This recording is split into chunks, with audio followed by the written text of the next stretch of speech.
पिछली वीडियो में हमने अफेयर शब्द का मतलब समझा था और आज हम एक्स्ट्रा मैरिटल अफेयर शब्द का मतलब समझेंगे। ठीक है जी। तो सिंपल भाषा में एक्स्ट्रा मैरिटल अफेयर का मतलब होता है जब एक शादीशुदा आदमी या महिला अपने पति या पत्नी के अलावा किसी दूसरे के साथ किसी रोमांटिक या इंटीमेट रिलेशनशिप में होते हैं, उसे एक्स्ट्रा मैरिटल अफेयर कहते हैं। ठीक है जी। अब यहाँ पे ध्यान देने वाली और समझने वाली बात यह है कि एक्स्ट्रा मैरिटल अफेयर में उन दोनों लोगों के बीच में फिजिकल रिलेशनशिप हो भी सकता है और नहीं भी हो सकता है, ये एक बात। और दूसरी बात, उन दोनों लोगों के बीच में सेक्सुअल रिलेशनशिप या फिर सेक्सुअल इंटरकोर्स हो भी सकता है और नहीं भी हो सकता है। कहने का मतलब ये है कि फिजिकल रिलेशनशिप और सेक्सुअल रिलेशनशिप ये दो अलग अलग फैक्ट्स होते हैं, दो अलग अलग बातें हैं और इनकी लीगल इंप्लीकेशंस भी अलग होते हैं। ठीक है। तो यहाँ पे किसी के साथ फिजिकल रिलेशनशिप में होने का मतलब होता है किसी भी तरीके का फिजिकल कॉन्टैक्ट, जैसे कि गले लगाना, किस करना, हाथ पकड़ना, कडल करना वगैरह वगैरह। ठीक है। और यहाँ पे सेक्सुअल रिलेशनशिप में होने का मतलब होता है जब हम स्पेसिफिकली सेक्सुअल इंटरकोर्स की बात करते हैं और बाकी सेक्सुअल एक्टिविटीज जिसमें मोस्टली प्राइवेट पार्ट्स इन्वॉल्व होते हैं। ठीक है। अब यहाँ पे मैं आपको एक डिस्क्लेमर दे देती हूँ।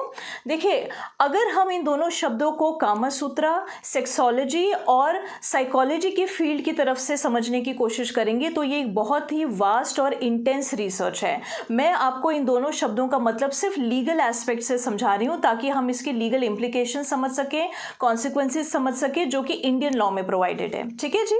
अब एक और इंपॉर्टेंट कॉन्सेप्ट यहाँ पे ये है कि जब हम ये कहते हैं कि एक्स्ट्रा मैरिटल अफेयर में एक शादीशुदा आदमी या महिला किसी दूसरे के साथ फिजिकल रिलेशनशिप में या सेक्सुअल रिलेशनशिप में हो भी सकते हैं और नहीं भी हो सकते हैं, तो यहाँ पे नहीं होने का मतलब क्या होता है? नहीं होने का मतलब होता है, फॉर एग्जाम्पल, वो दो लोग लॉन्ग डिस्टेंस रिलेशनशिप में हैं। मान लीजिए एक इंडिया में है, दूसरा अब्रॉड में है, या फिर दोनों ही इंडिया में है लेकिन दो अलग अलग स्टेट्स में है, या फिर वो दोनों एक दूसरे की पर्सनल और प्रोफेशनल स्पेस में तो है लेकिन वो दोनों सिर्फ एक अच्छे दोस्त हैं, उनके बीच में रोमांटिक चैटिंग हो रही है, बातें हो रही है, मैसेजेस एक्सचेंज हो रहे हैं, घंटों तक वो फ़ोन पे लंबी लंबी बातें कर रहे हैं, फ़ोन सेक्स कर रहे हैं, एक्सेट्रा एक्सेट्रा। ठीक है।